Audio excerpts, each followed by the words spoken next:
Hello दोस्तों, नमस्कार, प्रणाम। अपने यूट्यूब चैनल पर आप सभी का स्वागत करत है। बहनी, दीदी, माई, चाची, भौजी जे क्यों यूट्यूब के माध्यम से देखत हुई हैं, सबका तहे दिल से हाथ जोड़ के प्रणाम करत है। आज हम और हमार देवरान देखा एक सोहर लेके आ है। बहुत बढ़िया, बहुत सुंदर सोहर गीत बा बहनी दीदी, बहुत प्यारा बा। सारहज और नंदोई के नोक झोंक। आप लोगन गीत के सुनिए और ज़्यादा से ज़्यादा अपन प्यार दुलार दी हैं। आवे गीत का सुनावत है। लाले पियर गुने गुनवानन दोई राजा, लावनन दोई राजा लावाई हो। ससुरु दुआरे बंधले हाथी, घोड़वानन दोई राजा मांगनन दोई राजा मांगई हो। ससुरु दुआरे बंधले हाथी, घोड़वानन दोई राजा मांगनन दोई राजा मांगई हो। बोलिया तो बोलू मोरी सरहज बोलायू ना जानियू बोलायू ना जानियू हो। सरहज तोहरी सूरती मन मोह तुहाई लइके चलबे तुहाई लइके चलबे हो। सरहज तोहरी सूरते मन मोह तुहाई लइके चलबे तुहाई लइके चलबे हो। लाल पियर गुन गुनवानन दोई राजा, लावनन दोई राजा लावाई हो।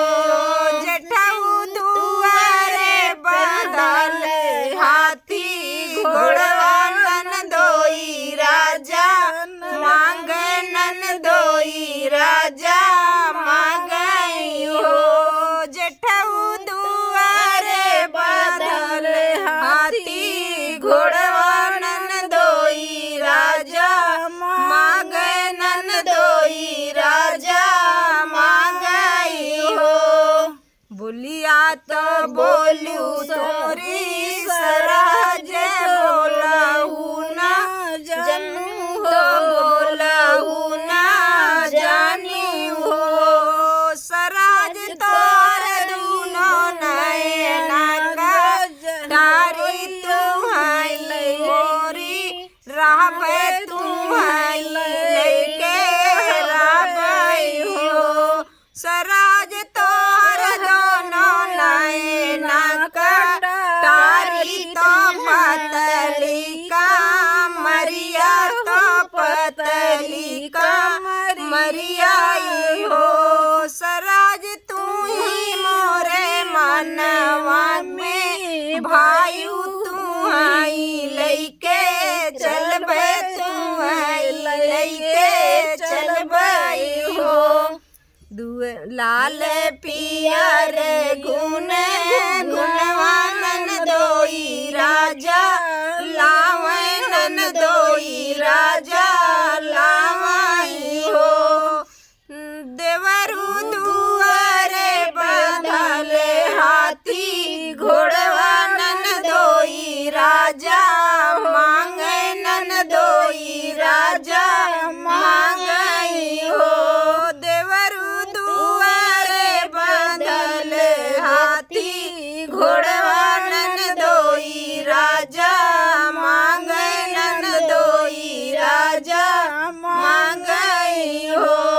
बोलिया तो बोलू मोरी सरहज बोलायू ना जानियू तू बोलायू ना जानियू हो।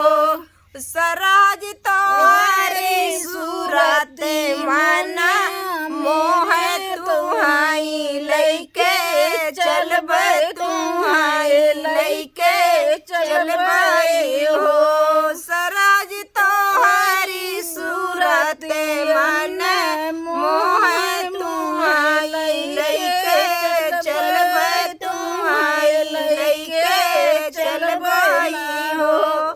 लाल पियर गुने गुनवा ननदोई राजा लावे ननदोई राजा लावाई हो।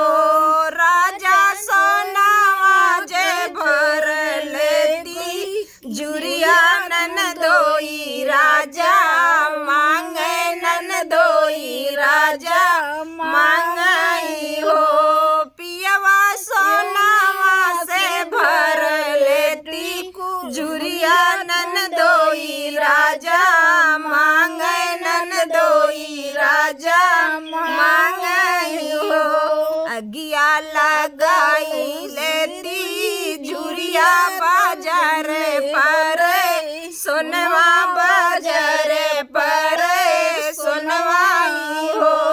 सराज तोरी सूरत मन मोह तुहाई लइके चलबे तुहाई लइके चलबे हो। सराज तोहारी सूरत मन मोह तुहाई लइके चलबे तुहाई लइके चलबे हो।